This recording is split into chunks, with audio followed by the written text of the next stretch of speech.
Welcome back to our daily news update, bringing you the latest headlines from around the world. Now let's begin. Diversity Biden Joint Chiefs Chairman nominee placed DEI forefront Air Force leader. Biden nominated General Charles Brown Jr. in May. President Biden's nominee for chairman of the Joint Chiefs of Staff has a history of prioritizing controversial diversity, equity, and inclusion (DEI) initiatives as the top commander of the U.S. Air Force. On multiple occasions, General Charles Q. Brown Jr., who has served as Air Force Chief of Staff since 2020, stressed his desire to push such objectives and include them in multiple facets of the Air Force's operations. Biden nominated Brown in May to succeed Army General Mark A. Milley upon his planned retirement in October. According to a 2020 report by Air and Space Forces magazine, diversity moved to the forefront of personnel decisions such as promotions and hiring under Brown's supervision, something he celebrated during a speaking engagement held that same year.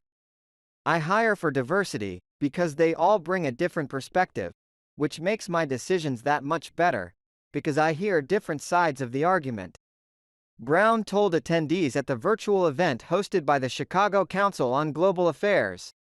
"They all see it differently, you know. Hearing from all these different groups provides a perspective, you know. I didn't think about that part. It makes us stronger as an Air Force, and I think it makes us stronger as a nation as well," he added.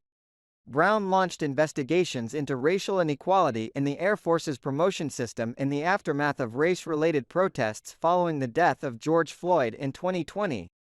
According to a report by Defense One following Biden nominating him for the position in May. The report noted that Brown also helped open the Air Force's first DEI office in 2021.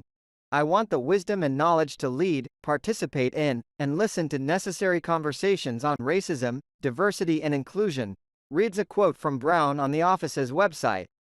A new Air Force policy established in September 2021 aimed at increasing the selection of minorities to attend flight school was brought about by Brown leading a monthly inclusion council that discussed really hard questions about race.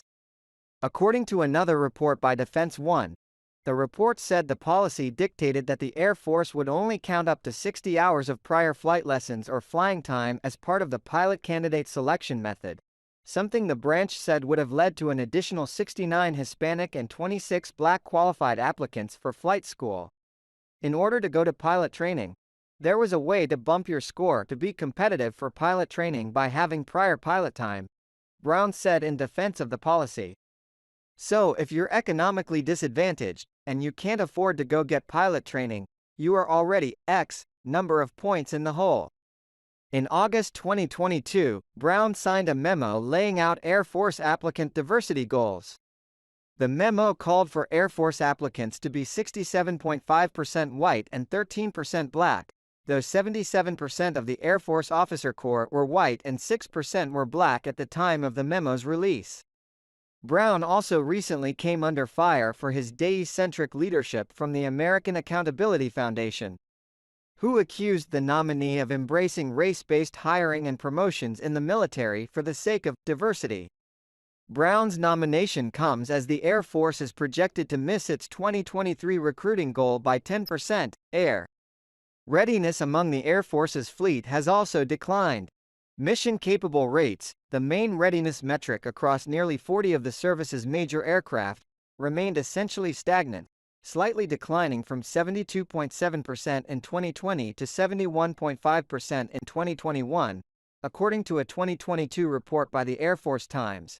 When reached for comment, a spokesperson for the Pentagon referred Fox News Digital to Defense Secretary Lloyd Austin and Milley's comments from May on Brown's nomination, and redirected to the Air Force for comment on Brown's diversity initiatives. The Air Force and the White House did not respond to Fox's request for comment. If confirmed, Brown's tenure will begin upon Milley's retirement in October. However, his potential confirmation could be a long process as Senator Tommy Tuberville, R. has placed a hold on military promotions in the Senate being confirmed through unanimous consent over the Pentagon's post-Dobbs abortion policy, established earlier this year. The Senate held Brown's confirmation hearing on July 11. Fox News' Elizabeth Troutman contributed to this report. Subscribe to my YouTube news channel now. Providing accurate and reliable information on the latest hot events. Join the community for exchanging opinions and learning from each other. Hit the subscribe button and turn on notifications to never miss out on the latest videos. Let's explore the world of information together.